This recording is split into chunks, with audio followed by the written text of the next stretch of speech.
አርዕስተ ዜና ቅዱስ ፓትርያርክ ኦርቶዶክሳዊት ቤተክርስቲያን ኢትዮጵያ አቡነ ማትያስ አብ አርሲ አብ ልዕሊ ኦርቶዶክሳውያን ክርስቲያን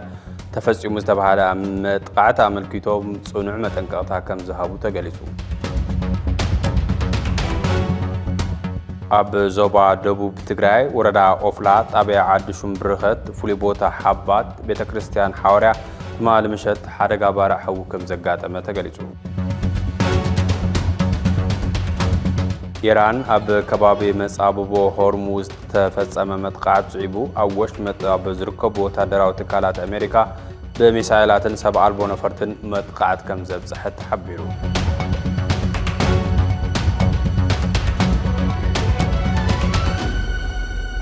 ሰላም ጥዕና በላይ ክቡራት ተኸታተልትና አድማጭትን ትቤት ቴሌቪዥን ናይ ሎሚ ምሽት ዝሓዝናዮም ዜናታት ጀሚርና ኣለና። ንኽትከታተሉና ብኽብሪ ንዕድም ሓቢሮኩም ዝጸንሕ በላይ ኢሳያስ ፈለማ መልእኽቲ ኣገልግሎት ፈነወ ትግራይ ናባኹም ክነብል ምድልዳል ማእኸልነት ንብሔራዊ ክብረት ሃለዋትን ድሕነትን ህዝቢ ትግራይ ኣብ ግቡእን ሓላፍነትን ነብሲ ወከፍ ወዲ ብሔር ክውሰን ጠንካራ ማእኸል ማለት እውን መንግስትነት ከም ዘድሊ ብተደጋጋሚ ዝተገለጸ ጉዳይ እዩ። ኩሉ ናተይ ዝብሎ መንግስቲ እቲ መንግስቲ ይኹን ዝበለው ወፍሪ ብኩሉ ተቐባልነት ክረክብን ትግራይ ኣዚዛ ዓድና ፀዊዓ ዝብል ድምዳመ ቅቡልነት ክህልዎን ይገብር። መጠሻ እንድልዳለን መንግስትነት ኣብ ተሳትፎ ኩሎም ሓይልታት እታ ብሔር ዝምስረት ምዃኑ ስዒቡ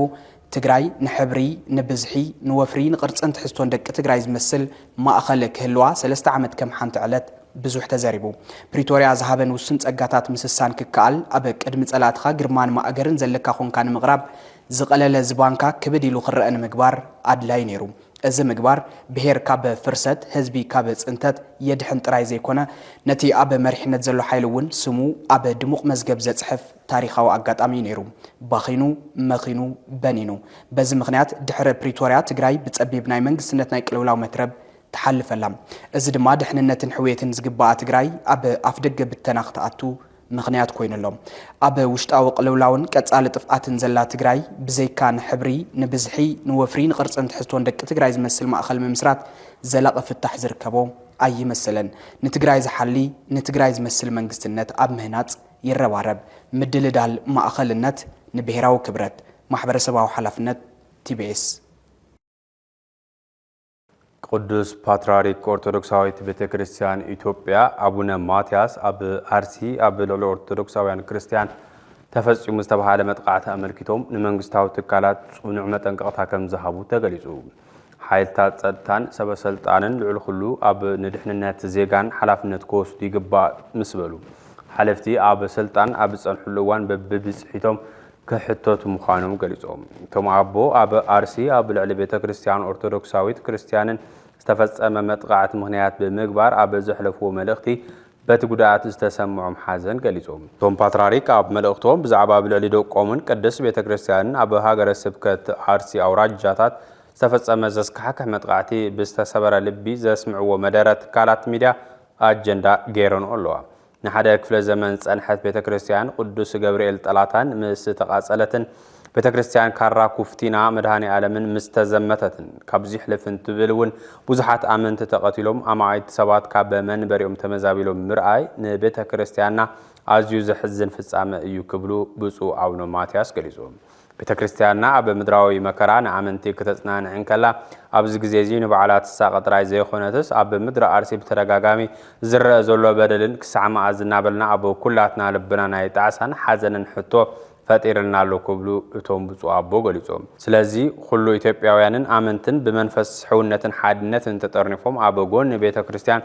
ደው ብምባል ዝተመዛበሉ ህዝቢ ንምድጋፍን ብጸሎትን ንክሕግዝ ዓውዒ ተቐሪቦም። ኣብ መወዳእታ ቤተክርስቲያን ኩሉ ግዜ ንሰላምን ይቕሬታን ክብሪ ሰብኣውነትን ደው ከምትብል ዝገለጹ አቡነ ማትያስ ነዛ ናይ ሓዘን ሰዓት ብምሕረቱ ኣብ መወዳእታ ክበጽሓ ንዝሞት ነፍሳት ናብ መንግስቶም ክቕበላ ንዝተጎድኡ ድማ ብሕያውነት ከጽናዕንዓ ብምሕባር ኣቦኣዊ ናይ ጸሎትን ጽንዓትን መልእኽቶም ኣመሓላሊፎም። ኣብ ኢትዮጵያ ብዝተፈላለዩ ከባቢታት ዝረኣዩ ዓመጻት ጎነጻትን መቕተልትን ሰላምታ ሃገር ይዘርጉ ምህላዎም ትዕዝብቲ ብዙሓት እዩ።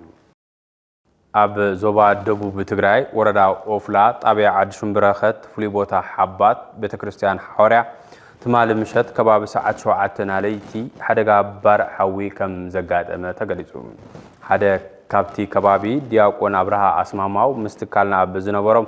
ናይ ስልክ ጻንሒት እታ ቤተ ክርስቲያን ምክንያቱ ብዘይ ተፈለጠ አጋጣሚ ሓደጋ ቃጸሎ ገጢምዋሎ ኢሎም በቲ ሓደጋ ባራእ ሓዊ ኣብታ ቤተ ክርስቲያን ዝበጽሐ ዕንወትን ብቐጻሊ ክስርሑ ዝግቦም ጠለባትን ካብ አንደበት ዲያቆን አብርሃ ተኸታቲልና እንመለስ ያው ሽማይ ዲያቆን አብርሃ ስማማው ይባል ታየ ገጢመው ኣብቲ ቤተ ክርስቲያን 7 ሰዓት ናይ ለይቲ ያው ቃጸሎ ሓዊ ቃጸሎ ናይ ሓወቃ ቃጸሎ አጋጥሙ ቤተ ክርስቲያን ተቃጸሎሎም ደውለውልና ማለት ለይቲ هو አና ያው ነበርቲ ህዝብ ምስ ደወልና አና ወንድ ወረዳ ድምቶ ናይ ጸጥታ አካላት ደውልና ሃምዛ ዓነት አጋጥሙ ይባሃል ለማፍተ ቤተ ክርስቲያንና ወደና ነውና ያው ነገርናዮ ድሕሪኡ ያው ሰሙን ተኸታትሎም መጠ መሰና 10 ሰዓት ከባቢ በጽሕናና ማለት እዩ ታዓይነት ጉዳት ከበጽሑ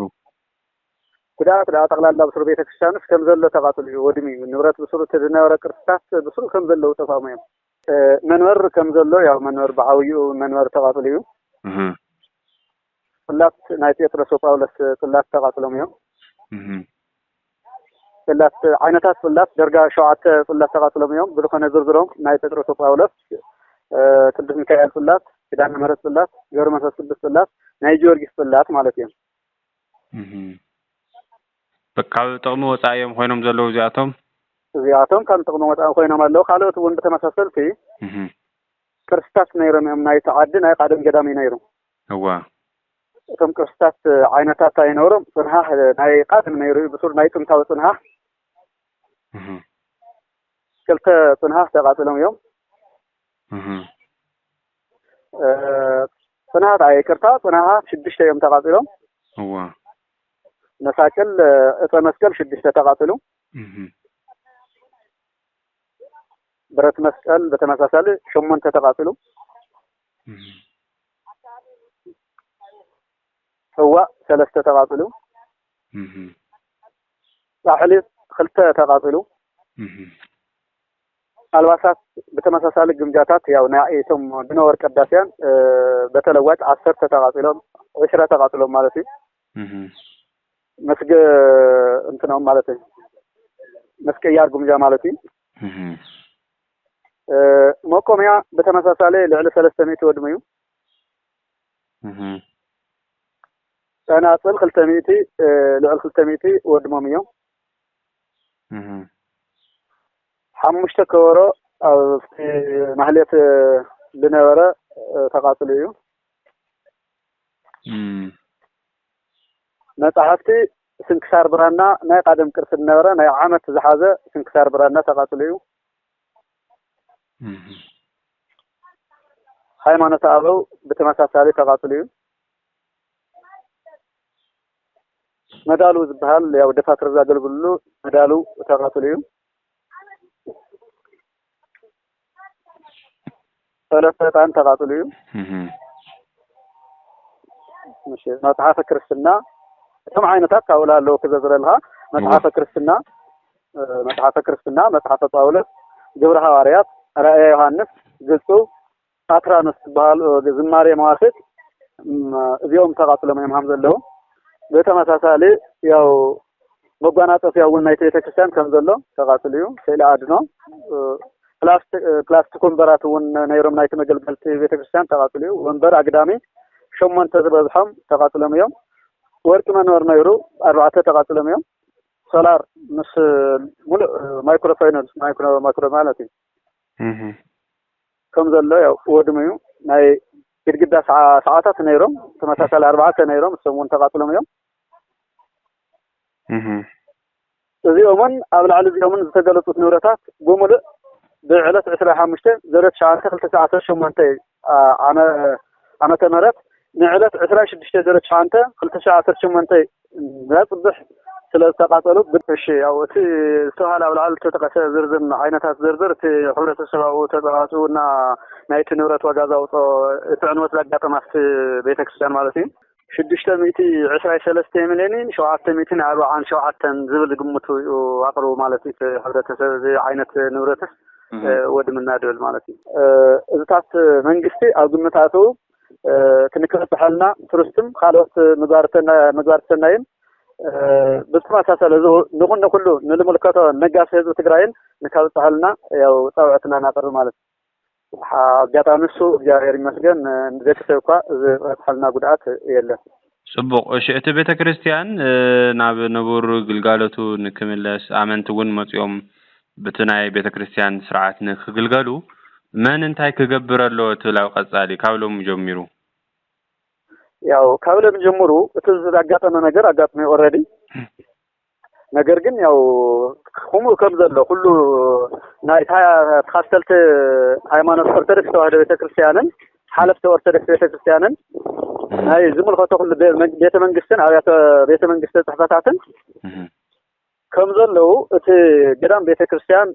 ብርሃናት ዓለም ጴጥሮስ ጳውሎስ በባይታር እዩ ብዙምልከታ አካል ቀይቁ ሐተቱ ناو نور ذكم اللسنا نكحجزنا يا وطاوعتنا بسم قدس بيت كريستيان كنا نلف أب تجري أجاتي مزلو خل مداو كلولاو نكلين كناتن ورو كناتن طفيو بسلامون فاس كتكان أبن كاب عقم تجارو تخرت مقبار كم زقبا بترجع جامي زرب أب استفرالو يخفل على ما زلو تجارو أو اعتزازا سلامو قال سني قربو أب زلو الوان بوليتيكا مدرخ تجري ناب خالد صفحي يغيروا له تجري مرحانة خلالو بحتى ومن قدي ذاتن مردان لزبن كوف مبالن بر تخصن جونسن زي مخان تكلنا بتدقاقامي زسرحوا لزلو أجندة أيو زي صعب استوارد حزتو سلام قيح مسمر هزب تجري مخانو نايز قلت وقنات أكوبيو تخطاتي لنا المدرس حدنا تتبعال انتو حد عينت أتحساس وعملت يكون حقاف زغن أتحساس با جزائي زغن عملقاقتان بوليتيكاوي رئيت كهلونا له سب حسو كجللن تجللو خرحقن كسرحو زقبو مس قلوت مس فلطتو مس حيلو كباخن يبقي يبلو تجراوزي تباخن يا زلايلي انا زحسب يزي تي مفتحو حدا طنكر زوخانه سرعه منغستي كتكللو حقافاي زوخانه سرعه منغستي حقافاي انتهي مالتيو كل عينت عملخاختا اتحساسبا كشكم زخئل انقدع زلو منغستنت مريحنت كتكل يقبا مواصو تግራይ بحوار ندلي بحوار كندللنا كله تግራይ كدللو مواصو تግራይ اب داراشات مقله مواصو تግራይ بداراشات عدغرات بداراشات عدوا بداراشات شره اب داراشات مايጨው አለማጣ እዮም ክድለዩ ዝግባው ዞም ዳራሻት እዚኦም መዋጽኦ ትግራይ ምድላይ ዝ ናይ ፖለቲካ ሽርሕና ናይ ስልጣን ሽርሕና አው ንዑ መጥቀም ይኮና ክንገብሮም ዝግበና ካብ ጸገም መውጽእ ናይ ትግራይ ካብ ጸገም መውጽእ ሓሳብ ከመገርካ ይመጽእ ኢሎም ዝዝረወሎም ኮነሎም ምሟትና ይተር ደፎም ንሕና ከክልተ ሰለስተ ጨጉር ዘብቆልና ሰያባትን አረክቶትን ህፃውን ተቆልዕም ተሓንዚፎም አይና ህይወት ናይ ህዝብካ ናይ ደቅካ ጸገም ዘይትፈትሐሉ ትኾን ካት ስልጣን ታክገረልካ በሊዕካ ከንታ ክትከውን መጨረሹ ሃፍቲምካ ከመጨረሹ ታክትከውን ቡልካ ከም ህዝብካ እናተዋረደ ህዝብካ እናተሰደደ ህዝብካ እናጠመ ኣብ ማእኸል ሃፍታም ህዝብ ኮንካ እንተ ትነብር ምቾት እዩ ክብሪ እዩ ኣብ ማእኸል ሃፍታም ህዝብካ ኣብ ማእኸል ድኻ ህዝቢ بولك خافتيم كان تأخذ ركب سلازي كاب ጸገም ዝዘውጽ ውሳኔ ይዝደሊ تهزبي ناي ديمقراطي صام اني هو فتح خركب يدليو ازي كون انت خوينو كلاتنا تغارو تاكيبنا ان مخرلو عودي كماچاچو تخللو زياتا مفتحيت امبر بتحينا يازنينا نوططنا تاغمد تبطيساس نسمين ندوون راعيلنا مالتي وطيتنا مسحزنايا تبوزي زوططه فرقو نسمين كيد وديقو تبوتي زوططه فرقو ندوو كيد وديقو نشوا كيد وديقو شوان إرتران كوينو مصقعنا مالتي شوان إرتران ግን ዕድመልኩ ጸላእትና እዮም ናይ ኤርትራ መንግስቲ ፈታዊና ኮይኑ ኣይፈልጥ ኣብ መቃብር ትግራይ ክነብር ዝደሊ ሸዋውያን እውን ከምኡ ተው ሸዋ ዝኒሄውን ከምኡ ማለት እዩ ሕዚ استراتيجيكاو فتاوينا ممراصون اوينا زنيه ودب ግን اقميطو نيرو نسديم زينو خوينم انا زيرن استراتيجيكاو فتاوينا منيو اي قدم زمرنا زنورو نسو يمچس ስለዚህ ኦሮሞ استراتيجيكاو ጸላይና ኮይኑ አይፈልጥን ብናይተም ክሕተ ኃይል ዝቅጥቀጥ ዝነበረ ህዝቢ እዩ فتاوينا علينا خنكيدون اي كالنا سرعه شعبيه ግን قدم جميرو على مقابر تግራይ كمعبلن كعبن زدلي الرأي زلوو اكل ስለዝኾነ استراتيجيكاو فتاوينا ኮይነ ይፈልጥ ታስልታዊ فتاوينا ኮይነ ንምቕጻልውን ዝነበረ መከራ በዓልተና ኢና ንፈልጦ ዝነበረ ሽግር በዓልተና ኢና ንፈልጦ ሁሉ ነገር ገዲፍና መድረኽ ይዳሎ ደቂ ትግራይ ይተኣከቡ ዝይት መፍትሒ ክልቲኡ ተቋም ሊተወሳኒ ተናይ ፖለቲካን ተናይ ሃይማኖትን ተናይ ሃይማኖት ተቋም ክዕርክ ክእል ኣለዎ ካብ ፖለቲካዊ ወገንተኝነት ናጻ ክኾን ኣለዎ ስለ ሰላም ክሰብኩ ኣለዎ ውሽጦምን ዘረውን ሓደ ክኸውን ኣለዎ نمعلتم بقيمن بقرحنتن بيت كريستياناتنا تحمسا سلا سلام تسوخو واغا يبلن هو صقم تግራይ كبتعنت زولكو خلتي اندي تحيم زولكو ስለዚህ كتعلو كاستخاخللو ناي سلام منغدي ካብ ልቢ ክቃለስ ክእል ኣለዎ ንኩሉ ትግራዋይ ማዕረኽ ኣለዎ ካብ ናይ ወፃኢ ፕሬዝዳንት ኬንያ ዊሊያም ሩቶ ኣብታ ሃገር በአሜሪካ ዝምወል ማእኸል ኢቦላ ከነፀት ሓዘውጥን كم زقبولو قليسو اتي وطن بدقت عدي غزيف تقاوم ويبصح እኳ እንታሎ አንጻር ዝዘقنع ውሳነት መራሕግን አዘራራብ ኮይነሎ ተማኸል ህንጾቱ በሕቶ አሜሪካን ኣብ እዋን ለበዳ ኮቪድ-19 ንነውሕ እዋን ጸንሐ ናይ ጥዕና ምትሕባር መሰረት ብምግባርን ዝተወሰደ ምዃኑ ምዕራባውያን ማዕኸናት ዜና ይሕብር ኣለዋ ከመገላልጻት ፕሬዝዳንት እታ ሃገር ንኬንያውያን መሻርክት ወጻተኛታትን كسل وزخل سجات إيبولا كتدالو كم زلوا بموجود كقرب تسمع له روتو نزل على زلوا نقفتات عمل كتو أب زهابو مرسي حلف الناس معنا من قصينا أنتي نجبر كم زلنا دما نفلتنا قبل قليزوم أتي أب ما خلاي كنا أب زرك وتدراو معرفون فرتي نزيجات أمريكا موش بوتان مهنا زعلم بروجكت كاب نبرت تكابن سبب سلطان حيال تقامو يقعد ما كم زلوا أب زحلف مسبسابنا ذكريو نبرتي كتمانا نوكي لبدا إيبولا هيغاتن بمسغا سلام وقالسي تقاومو كم زكادون كينيان من تما خال امريكاوያን تنگدل لازبل تقاومون تسمعوا تدميصيو حبرتسب تكبابي نت بروجكت دون مبال حقاو سقوم توسيدنا بيت فرد كم زوسدون بيت فرد دما بسنكس كفتات طعنا حزب نتوت نغزيو دو كم زبولو تفليتو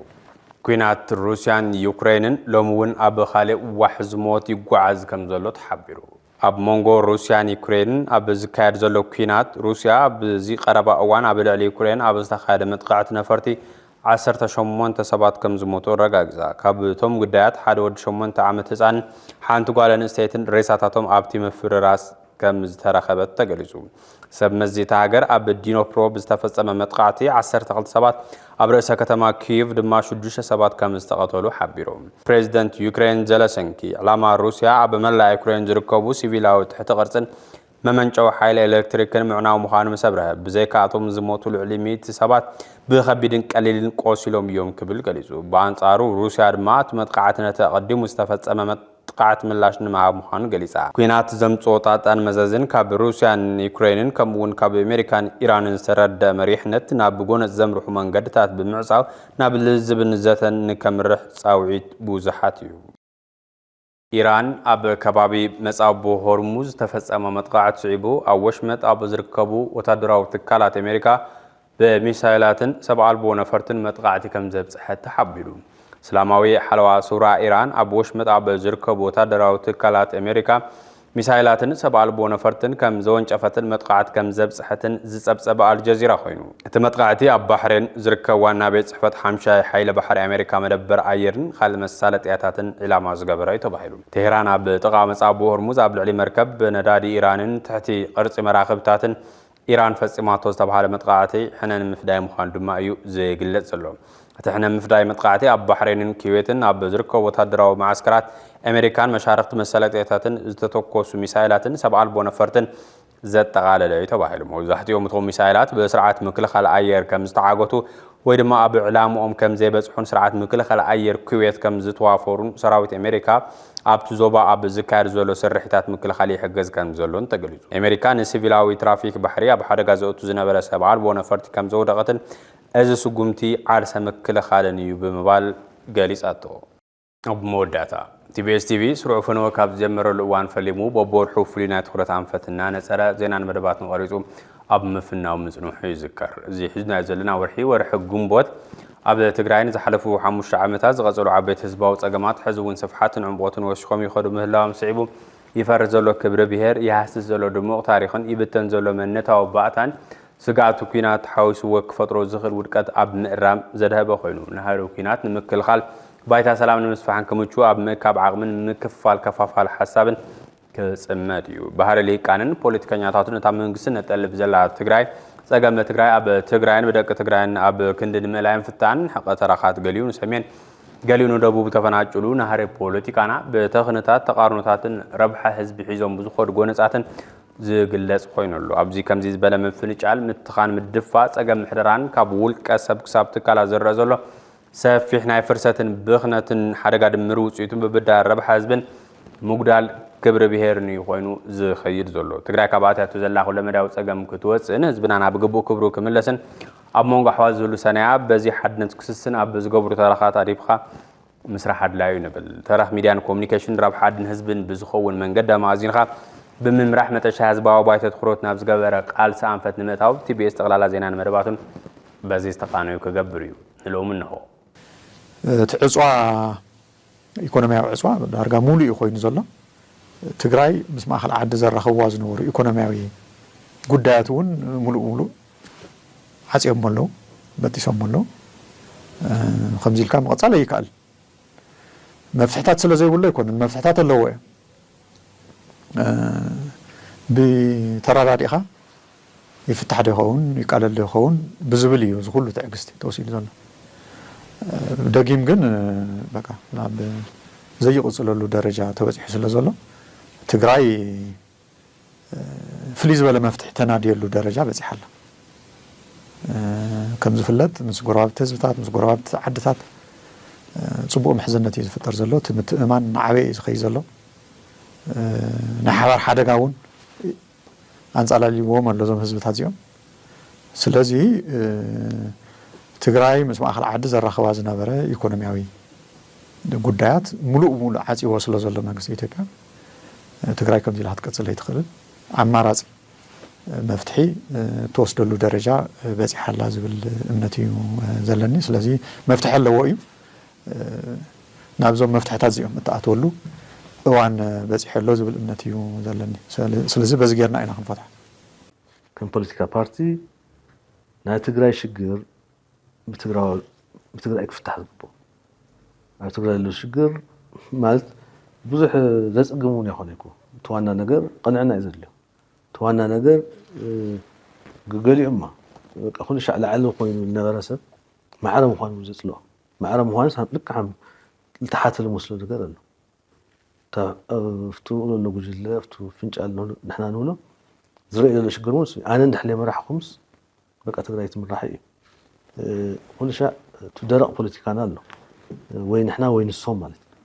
ከምዚ ዝበሃል ነገር ኦልሬዲ ግዜ ዝሓለፈ እዩ ብሓደ እውን ተኻኢልካ እውን ይህን ምን ተባሂልካ እውን ምንባር ይከኣል ኮይኑ ምምራሕ እውን ይከኣል ብዙሕ ተመኩራታት ኣለዉ ንሪኦም ዘለና ማለት እዩ ስለዚ ዓይነት ናይ ትግራይ መፍትሒ ብዙሓት እኮ ፅሒፎም እዮም ብዙሓት እኮ ደኺሞም እዮም ናይ ሃይማኖት ኣቦታት መዓት ናይ ብዙሕ ማሕበራት ዝመርሑ ንዓና እውን ዓንቲ በሊዕኻ ነበርኩ መፂኦም ብዙሕ እውን መፍትሒ እውን ኣቐሚጥና እኮ እዮም እታ መፍትሒ ይህን ምን ተባሂልካ ሓቓፊ ዝኾነ ጊዜያዊ ምሕዳር ምጥያሻ ወይ ናስግግር ኣረጅመት ጌርካ بدحري تجراي باكلاف تراك تملسوا النجا مش شيء بدحري ما رأس أموار كل هذه سمعوا نحنا حواحد حق وصلنا تتملسس ما رأس أين كايت هاي ما رأس موسى ما رأس أكون نهزم مسل كل نحن بوليتيكا بارتي مسل يا أخوان بوليتيكا بارتي تدري كساتفيه تدري ساتفي كل خليه ما رأس تجراي جني تمرت يكوي تهاي نقول لي إنكفات تغيروا تجراي كفت مرت نكيت أتيون تغيروا كوي خلوت نقرات ممكن العلم خلينا ولا عقم تلهليس هز تعاون بتقرن التصحى نقري خلينا قلنا يكون نايت جراي تاي تنشجراتنا في اللدان تنشجرات ناس هميها من فتح نوز بقول تكون رأي كالي بوزيس تقرأ خمس النقر له إنه صنع تجراي مفتوح زي